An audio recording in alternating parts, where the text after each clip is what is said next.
Hello viewers, my name is Charles Kumolu. I'm the Deputy Editor of Sunday Vanguard. With me here in the studio is Mr. Chukwuka Monye, a presidential aspirant on the platform of African Democratic Congress.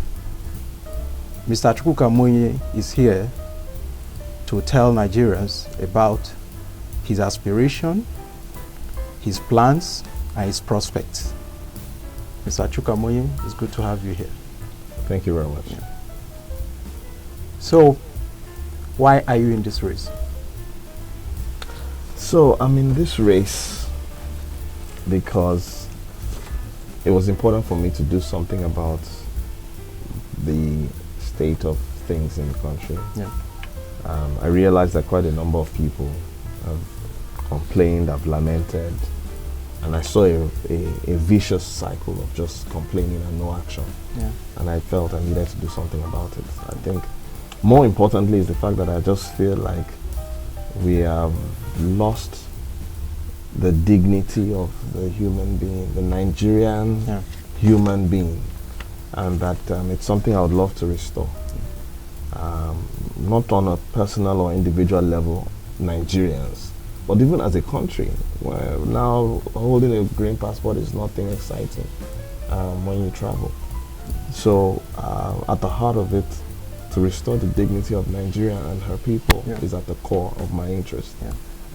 But I would also say that I'm aware that, you know, restoring dignity is what you and I understand. Yeah. But what does it mean to, you know, to the average person? Yeah. It's really to alleviate poverty. Things are bad. The poverty rate is alarming. Insecurity, education, healthcare, law enforcement, just name it. Almost in every facet where we have problems. And I think that there are problems that, you know, some people ask me questions sometimes, oh, but have I worked in government? And I say, working in government is not an advantage in the current structure. Yeah. If you work in government, you get clouded, you get compromised. But if you come from an outside looking in, it's an advantage for me to not come from government. Now, do I know enough about government to be able to influence and impact change? Yes. So to answer your question, it's really because I want to contribute the skills that I've acquired over the last 20 years plus, you know, in the transformation of the country. You're quite young, and it's different from what Nigerians, what they are used to, what they see all the time in every election cycle. Who is this young Nigerian who wants to disrupt, quote unquote, the system? Yes, I am young. Yeah. I think it's an advantage. Yeah. I think many times, and if we've heard it from some politicians, you know, that politics is not, you know, it's not given. I mean, power is not given. It's taken. But the truth is, if the youth want it, they must have representation. Yeah. Right? And this is not even an issue of, okay, it's just youth. Yeah. Right? Yeah. It's not youth without value. It's not youth without a strong value proposition. Yeah. We're saying this is someone who's competent, okay, and will give anybody a run for their money in terms of his capability to actually transform the country. And why do I say that? I've spent the last 20 years, you know, building businesses, transforming businesses, mentoring people, building capacities, you know, getting involved in, you know, helping small business owners. Yeah. There's physical, you know, impact in the economy. If I mention a few, you would be shocked that, oh, this guy was even involved in some of those projects. Even down to little things like doing impact assessment of a sports festival. We would look at it from, you know, analytical perspective. You have the likes of Everyday Supermarket, House of Tara, Laviana. There are many people that If you speak to them, they'll say, oh, my story cannot be told without this guy. So my question is, if with my own resources, we've transformed these many lives and these many businesses, why won't people say, okay, he's young and he has capacity, he has the international relations, he has access to foreign investors, why won't you give it to him? So I'm young, but I see that as an advantage. I think that, I mean, you and I know that the kind of issues and problems we have today, Yeah. it's not the type that you need someone who's agile, active, to be able to actually embark on the kind of transformation that is required. Yeah. But looking at the Nigerian context, you said that your age is an advantage. Yes. But history tells us that in the Nigerian context, belonging to the younger generation doesn't really count for young potential aspirants. What do you make of that? Things have changed. Yeah. So over the years, that young population has grown. Yeah. Today, that young population is the majority. It's not like 20 years ago. The young population, that youthful bracket, is the majority. Now, it is practically impossible for someone of another generation to be able to serve me effectively. Why? You cannot feel my pain. You cannot feel my shoe in the way it hurts. Otherwise, you will understand that, okay, young people may not like agriculture in terms of hard farming, but they would like to process food because it's cool. They would like to export it because it will help them to engage them with international markets. That's cool. I can relate with that because that's what I would do. So I'm not going to tell every young person to go and get their who and God last, because it doesn't resonate with them. Similarly, I would look at the digital media space. I would think about, okay, how do I look at my youth as a burgeoning, a massive workforce for digital space? How can I even export them, for instance, their work and their services, create revenue and tell them, come on, X% is our own as a country, but I'm getting you clients. There are all sorts of creative things you can do because I can think like them. But the moment they don't have that representation in terms of who will lead them, there will be a disconnect. And you need to understand why the disconnect exists. It's generational. They cannot think the way you think. No matter how you try, even for me right now, my young daughters, I can't think the way they think. I have a young daughter that is 6 years old that comes into a vehicle and expects the vehicle to have Wi-Fi, because she has grown up in a digital world. Now, someone like her, if you give her the opportunity to create something or create a vehicle, she will create a vehicle that has Wi-Fi in it. That's her generation. So that disconnect is huge. Where they are saying wait for your turn, where they are saying you are the leader of tomorrow. But what I'm saying now is our future is now. I'm not leader of tomorrow again. I'm leader of today. We are going to come in and we're going to lead the country that we belong to. So, we have names like Atiku, we have Tinubu, Anyim, Pius Anyim, and other big names across other parties, and this is you. People hardly heard about your name before now and all that. Are you not intimidated by these established names in this contest? I asked somebody a question. The person, this is someone I respect, is in government. Yeah. And he said, you are new. And he used an illustration. He said himself that what will I do differently from him? And I asked him a question. I said, one of my strategies to transforming Nigeria and reforming the economy is to create a new economy while restructuring the old economy. Creating new economy and creating new, industries and all that is what I do. Reorganizing and restructuring is a skill that I've developed for 20 years. So I looked at him and I said, sir, which one can you do? The fact that you have been able to issue contracts for road does not make you competent to transform a nation. It doesn't give you access to the foreign direct investors. It doesn't give you the diplomatic skills. It doesn't give you the organizational management skills. It doesn't make you an inspirational leader. So I looked at all of these things and I said to myself, okay, just perhaps I listened to these people saying I should wait. Wait for how long? I'm already getting gray hair and I'm young. At what point do you say, okay, it's now permissible? You're 70. When I'm 70. No, I need to be energized. I need to be energetic. Yeah. I wake up in the morning and I jog 5 kilometers, sometimes 10 kilometers, so that my head is buzzing. I'm able to respond to things quickly. I'm able to build teams. I'm able to work with young people.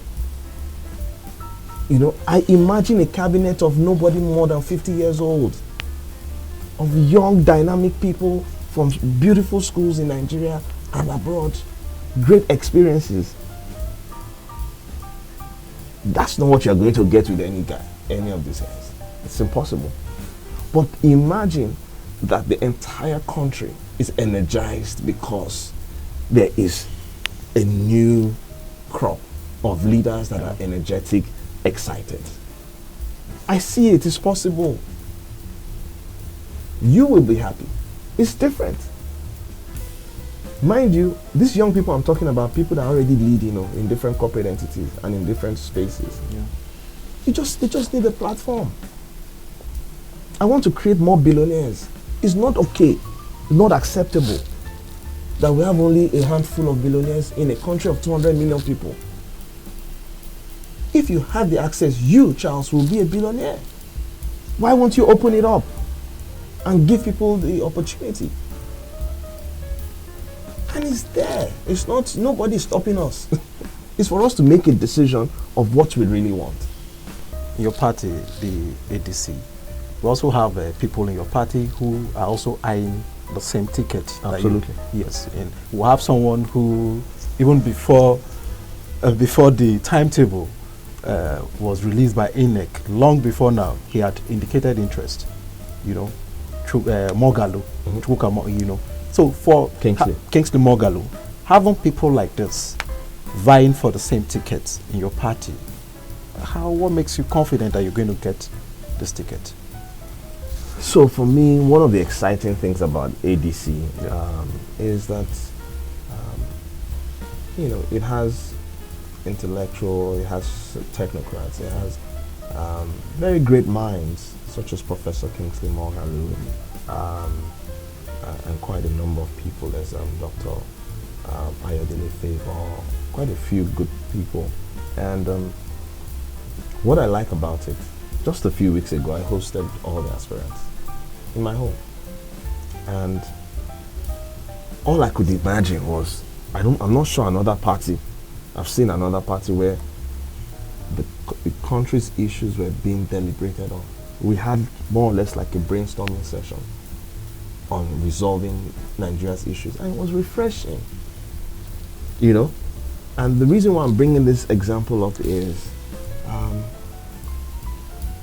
whilst on the one hand we are all competing for the same seats, it is also refreshing that should you not get it, you have a lot of people, quality people to complement you and for you to support.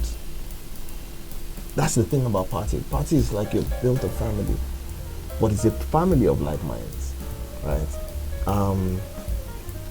So I have to look at it from that angle of the value of, the collective. rather than the value of just one individual. Now, going into this race, what would you say is the first thing you're going to do if eventually you become the president? You want the real thing? I know if you talk but I'll tell you some of the key things. This question, I'm indirectly asking you the things you think are the most pressing problems now so in I'll Nigeria tell you the that vision. needs urgent attention. Yes. So the vision Yep. for 2023 is built around a few pillars. Okay. I've talked about restoring the dignity of Nigeria and our people. Okay. What it means is alleviating poverty, Yeah. job creation. Now, ultimately, that's the goal. But the truth is, and Nigerians have to listen to this, you cannot alleviate poverty and create jobs unless the foundation is reorganized. If it could be done, it would have been done. What do I mean by reorganizing the foundations? Number one, deal with insecurity. Nobody's bringing in any investment. Nobody's building in new businesses. Nobody's building new businesses if they don't feel safe. That's number one. Number two, education. Majority of educated Nigerians are not employable. Not to talk of those that are not yet educated. So it's a crisis looming. So in my economic transformation agenda, I already see a problem. Because as I create the industries, where are the people? But yet, I still have millions of people. How ironic is that? We're saying we're 200 million people, and I'm saying I don't have workers. Why? Because you have not trained them well for me. And those are some of my pains, because I know the value of what the young person can bring. But nobody has prioritized them. Look at ASU. Don't even get me started. We're playing with people's lives. You know? So I've talked about insecurity, education, healthcare, and then law enforcement, the judiciary. Sort out all these things, and then you'll see things will begin to transform. Those that come and tell you, oh, I'm going to give you 10 million jobs, 20 million jobs, where are they? It's impossible. You know, when you talk about politics in Nigeria, what comes to the mind? You talk about partisan politics, what comes to the mind? PDP, APC. Correct. These two parties. And a lot of people are fixated on them, you know. Now, yours is ADC. Are you not concerned that you may not have the prospects if eventually you get the ticket? Are you not concerned that these two parties are established? Yours, if you permit me to say, yours is hardly known. So how do you intend to fly? Are you not concerned? So when I was looking at different parties, I was looking for a party that would do two things. Number one, allow for youth expression and participation. Number two, give me a reasonable chance of securing the ticket. It was in the course of consultation that I found out that ADC has this thing they call the 35-35-30. They prioritize women and youth and people with disability. Incredible. Incredible. You know. And they're encouraging young people to run for office at all levels. There were a number of things I didn't know about ADC. If you go and check some of the INEC details, you'll find out that for several of the elections, historically, they've come third. They're just not loud. They're just not noisemakers. Now, for you to have presence in 773 local government areas out of 774, I think that is a very good job. So for me, it was almost like, okay, which platform can all the young people rally around? That's why you opted for And ADC. that's why I opted for ADC. Okay, fine. But we thank you for talking to us. Thank you. We look forward to having you again. I will wish you well in Thank your you very aspiration. much. Vanguard will always be here for you. Thank you. Thank you. Thank you very much.